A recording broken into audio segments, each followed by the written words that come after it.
Legal ওয়েতে address করা হবে। আগামীকাল আমরা যতটুকু জানি যে গণমাধ্যম এবং এখানে যারা ব্রিটেন এনআরবি আছে তাদের সাথে একটা মিটিং করার কথা ডক্টর মোহাম্মদ ইউনূস সাহেবের, তো ওই বিষয়টা কি আসলে কারা ভেন্যু চেঞ্জ হয়েছে? আমি এই বিষয়ে জানি না, বাট আমরা যেটা জানি যে কালকে উনি চাথাম হাউসে যাবেন, ওইখানে একটা মিটিং আছে, 2 দফা মিটিং আছে। একটা চাথাম হাউসে উনি একটা অ্যাড্রেস করবেন, আর একটা হচ্ছে যে চাথাম হাউসের ভিতরেই সিলেক্ট গ্রুপ অফ পিপলের সাথে ওনার কথা আছে। আর একটা হচ্ছে যে কিছু স্টুডেন্টের সাথে ওনার ইন্টারাকশন করার কথা আছে, যারা বিশেষ করে জুলাইয়ের আন্দোলনে ছিলেন, তাদের সাথে একটা মিটিং হওয়ার কথা আছে। আর কিছু সরকারি কিছু বায়োলেটারাল মিটিং কিছু আছে।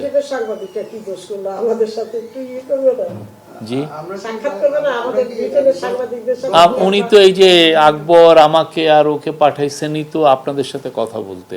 না, আসলে যেটা হচ্ছে মানে মূল আইডিয়াটা হচ্ছে যখন বাংলাদেশ থেকে এখানে কোনো প্রতিনিধি দল আসে সরকারি সফরে, ওটার মূল উদ্দেশ্য তো থাকে হচ্ছে এখানকার ব্রিটিশ গভর্নমেন্টের সঙ্গে এখানকার যেসব মাল্টিলেটারাল অর্গানাইজেশন এবং আরও যারা আছে তাদের সঙ্গে এনগেজ করাটা।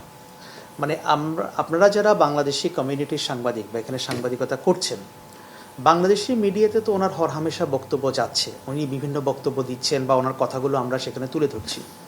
সো আমরা যদি একটু ওয়ার্ল্ড অডিয়েন্সকে কানেক্ট করতে চাই বা এখানে ব্রিটেনের মূলধারার গণমাধ্যমকে কানেক্ট করতে চাই, তো তাহলে সেটার এনগেজমেন্ট একটু ডিফারেন্ট হবে। তো সেই জন্য বিষয়টা এরকম না যে উনি বাংলাদেশি মিডিয়ার সঙ্গে মত বিনিময় করতে চাচ্ছেন না বা চান না, ব্যাপারটা ওরকম না। আপনারা যদি খেয়াল করেন, আপনারা যেসব প্রতিষ্ঠানের জন্য কাজ করেন, ঢাকায় কিন্তু আপনাদের যারা মাদার অর্গানাইজেশন সবাইকে কিন্তু উনি ইন্টারভিউ দিয়েছেন।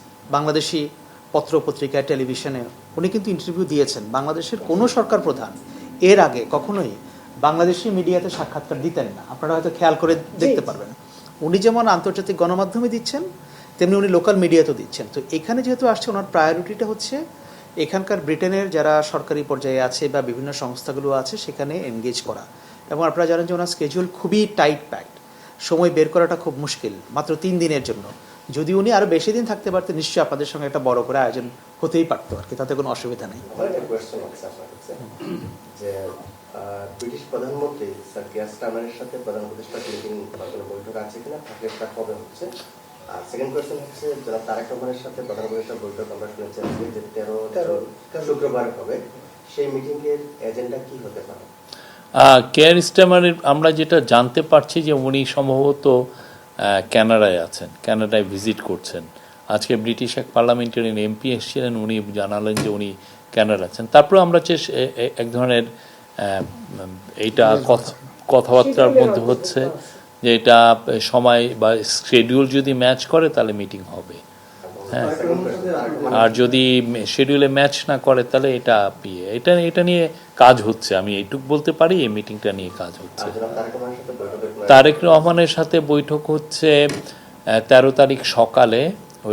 ওইটা মিটিংটার কোনো ফরম্যাট নাই, বাট আমরা যেহেতু তারেক রহমান হচ্ছে বাংলাদেশের এখন বিগেস্ট পলিটিক্যাল পার্টির উনি লিডার, আর প্রফেসর ইউনূস তো আপনি জানেন যে উনি ইন্টারিম গভর্নমেন্টের প্রধান, তো ওনাদের মতো করে বসবেন, আলাপ হবে।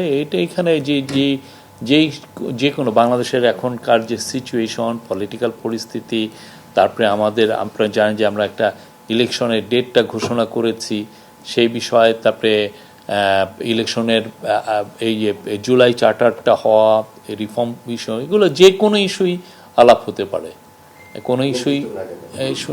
বাট মিটিংটা 13 তারিখ সকালে হচ্ছে, এইটুকু বলতে পারি।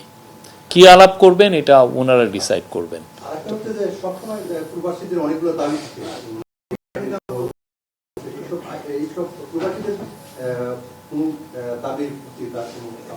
প্রবাসীদের দাবি তো সাধারণত এম্বাসিগুলোই দেখেন। এম্বাসির তরফ থেকে যেগুলো জিনিস ওনাকে জানানো হয় সেগুলোর ব্যাপারে উনি ওয়াকিবহাল থাকেন।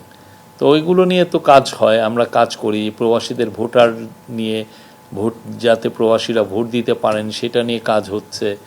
তারপরে প্রবাসীদের পাসপোর্ট একটা বড় একটা ইস্যু ছিল, পেন্ডিং থাকতো,